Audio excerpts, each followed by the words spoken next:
आंगनवाड़ी केंद्रों में बच्चों के नाम पर अब फर्जीवाड़ा नहीं हो सकेगा। नई व्यवस्था को लेकर पोषण ट्रैकर ऐप पर ही आंगनवाड़ी केंद्रों में आने वाले बच्चों के नाम दर्ज होंगे। इसी के हिसाब से विभाग की ओर से पोषाहार भी भेजा जाएगा। इससे किसी भी केंद्र में फर्जी बच्चे का नाम दर्ज नहीं होगा। वहीं कन्या भ्रूण हत्या करने वाले लोगों पर भी इस ऐप के जरिए लगाम कसी जाएगी। अब तक बच्चों की संख्या रजिस्टर में दर्ज की जाती थी। रजिस्टर में दर्ज नाम का वेरिफिकेशन विभाग की ओर से नहीं किया जाता था। इस कारण इसमें घालमेल की संभावना अधिक रहती थी। कई केंद्रों पर बच्चों के नाम ज्यादा रहते तो कहीं कम। वेरिफिकेशन के बाद अधिकारियों की ओर से की गई मॉनिटरिंग के बाद इस बात को शासन के सामने रखा गया। आंगनवाड़ी केंद्रों में वर्कर मैनुअल काम कर रहे थे, जबकि इसके लिए 11 रजिस्टर मेंटेन करने होते हैं और इन रजिस्टरों में काम करने में काफी समय लगता है। इस रजिस्टर में बच्चों का वजन, पोषाहार, गर्भवती महिलाओं का रिकॉर्ड रखा जाता है। अब यह कार्य ऐप पर किया जाएगा। इससे समय की भी बचत होगी। इसी के साथ साथ बच्चे के वजन, पोषाहार, स्वास्थ्य की जानकारी ऐप पर ही देनी होगी। आंगनवाड़ी केंद्रों पर ही बच्चों को पोषाहार उपलब्ध कराया जाता है। वहीं महिलाओं व कुपोषित महिलाओं को भी पौष्टिक आहार के लिए अनाज दिया जाता है। पोषण ट्रैकर ऐप को लॉन्च करने का मुख्य उद्देश्य आंगनबाड़ी कार्यकर्ताओं की गतिविधियों पर निगरानी रखना है। उससे संबंधित सभी सेवा नागरिकों तक आसानी से पहुंच पाए, यही इसका उद्देश्य है। पोषण ट्रैकर ऐप के माध्यम से कुपोषण जैसी गंभीर बीमारियों की भी मैपिंग की जाएगी। इस ऐप से कागजी कार्यों को खत्म करने में काफी सहायता मिलेगी। मोबाइल पर इसे अपलोड किया जाएगा। ऐसा न करने वालों का मानदेय भी रोक दिया जाएगा। सर, जो ये पोषण ट्रैकर ऐप की ट्रेनिंग्स हैं वो हमारी आंगनबाड़ी वर्कर्स के लिए, हर आंगनबाड़ी वर्कर को हम इसमें शामिल करेंगे और हमने किया भी है।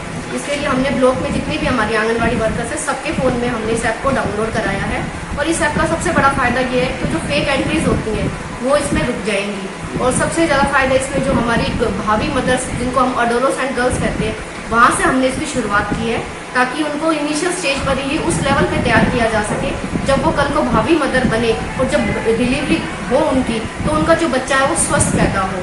तो माल न्यूट्रिशन को किसी हद तक कम करने के लिए, क्योंकि माल न्यूट्रिशन की जो शुरुआत होती है वो किशोरावस्था से ही शुरू हो जाती है, उसको रोकने के लिए ही ये ऐप है। तो हमने इसमें किशोरी लड़कियों को शामिल किया है। उनका वेट, हाइट और सब HD वगैरह, टाइम टू टाइम उनके घर की होम विजिट, ये सब इस ऐप में डला हुआ है। हमारे पास इसमें नोटिफिकेशंस आते हैं। जैसे ही हम उसमें ऐड कर लेते हैं हमारे पास नोटिफिकेशन आएगा कि आज इस डेट को फला लड़की के घर या इस लड़की के घर की होम विजिट ड्यू बनती है और आंगनवाड़ी वर्कर को इसके घर में जाना है। और दूसरा फायदा इसमें गर्भवती, दुधात्री माता और बच्चों को भी है। हमारी आंगनवाड़ी में जो 0 से 6 वर्ष के बच्चे शामिल किए हैं हमने, उन सबका हम ऐसे ही प्रकार से रजिस्ट्रेशन इस ऐप में करेंगे। और समय समय पर हमारे पास नोटिफिकेशन आएगा कि हमारी वर्कर को उसको क्या उसने राशन दिया, कितने दिन उसने उसको राशन दिया, राशन की क्वालिटी कैसी रही, उसके ऊपर उसका HD, वेट, हाइट उसने टाइम टू टाइम लिया या नहीं लिया, ये सारा ऑब्जर्वेशन हमारा उस पर रहेगा। इस ऐप को इनिशियल लेवल पे आंगनबाड़ी वर्कर देखेंगी, उनके ऊपर सुपरवाइजर लेवल है, सुपरवाइजर वर्कर्स इसको फिर वर्कर इनके लेवल को चेक करेंगी।